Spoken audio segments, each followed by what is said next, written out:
There's a lot of people that have ideas of who Pimp was outside of the music. There are people who have ideas of who I am outside of the music. But he and I knew who we were.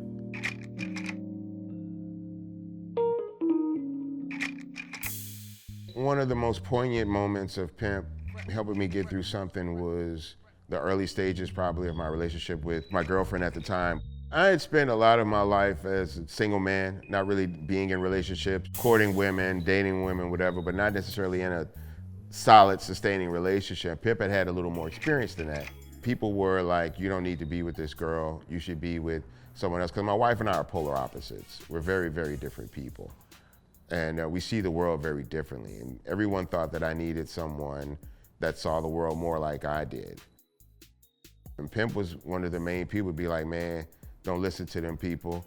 That's a good woman. Stick with that woman. There were things that I really needed to learn from my wife. And Pimp could see that in the long run, a woman with this kind of knowledge, with this kind of experience, and an extremely high level of honesty and clarity about things could only benefit me.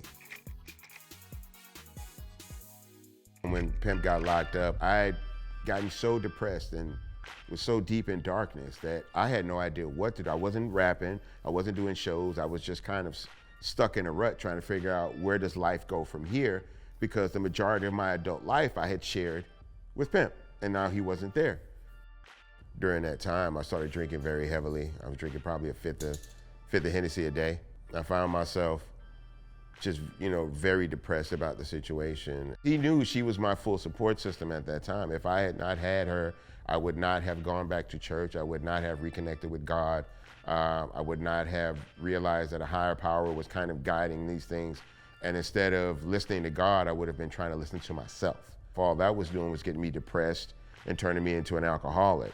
So that was one of the things he was like, man, stay with that girl. That girl means you well. She's doing right by you. Don't listen to what people say. Because people were saying all kind of crazy shit, just making up rumors. But the reality was they wanted my woman. So they were trying to talk me out of being with her so they could shoot at her. I just said, fuck it, I'm gonna stick with her. She's good for me, she's good to me. And the only person whose opinion I really care about agrees with me on that. And that's a relationship that I still learn from and grow in to this present day. It's definitely something I have to, thank him for. I'm Bun B, one half of UGK, and I talk to Pimp C.